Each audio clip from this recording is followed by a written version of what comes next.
Perkenalkan, nama saya Dea Novela Septiana Hanifah, biasa dipanggil Dea.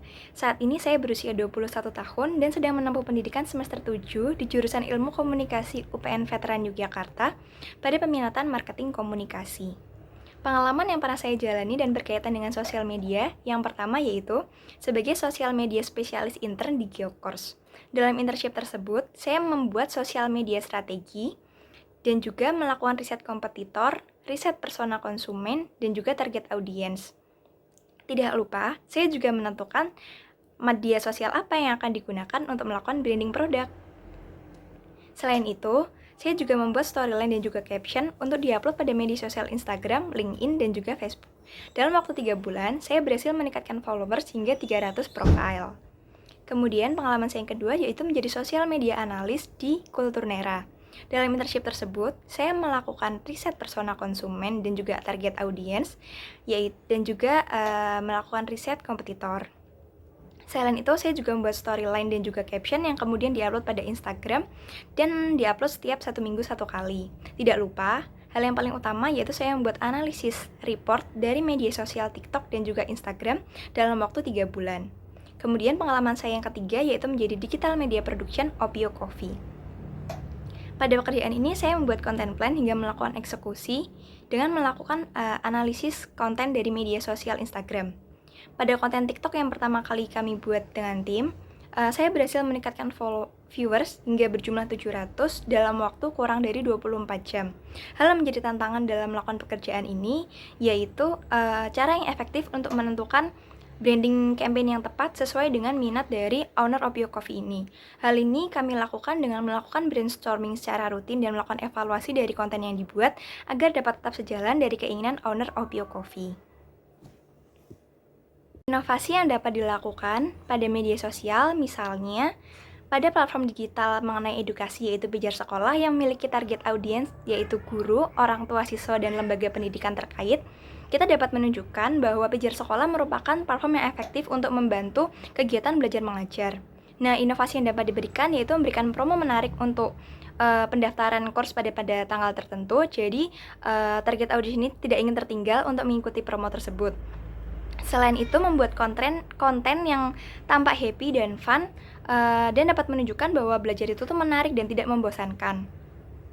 Untuk menjangkau target audiens berupa guru, dapat memanfaatkan networking dalam mencari data guru yang ada di berbagai sekolah di Indonesia.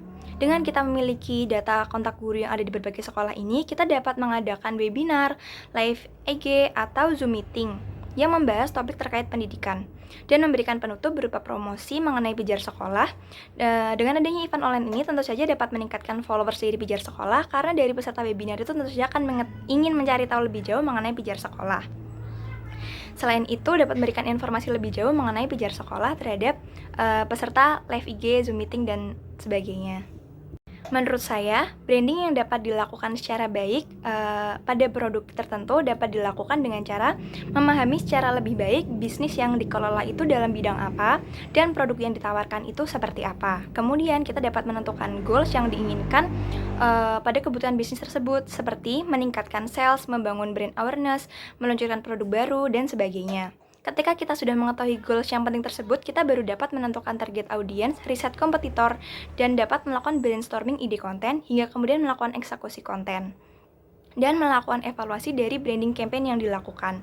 Hal yang relevan dalam hal ini misalnya, branding campaign produk lama sebuah industri busana berupa sleepwear.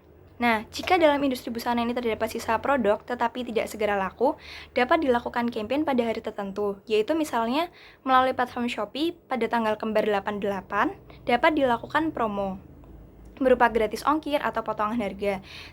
Selain itu juga dapat memberikan diskon 50% dengan memperhatikan keuntungan dan juga kerugian.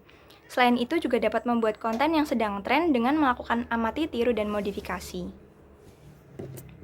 Branding campaign produk baru yang dapat dilakukan itu dapat dikerjakan melalui langkah-langkah yang pertama, menentukan objektif. Kemudian, menentukan riset SWOT, riset kompetitor, dan riset perilaku konsumen. Kemudian, menentukan KPI atau Ads Message. Dari KPI tersebut, kita dapat menentukan ide konten yang menarik dan valuable sesuai hal yang diinginkan. Kemudian, menentukan konten pilar dan juga membuat konten plan yang dapat disusun melalui roadmap agar terjadwal dalam melakukan campaign.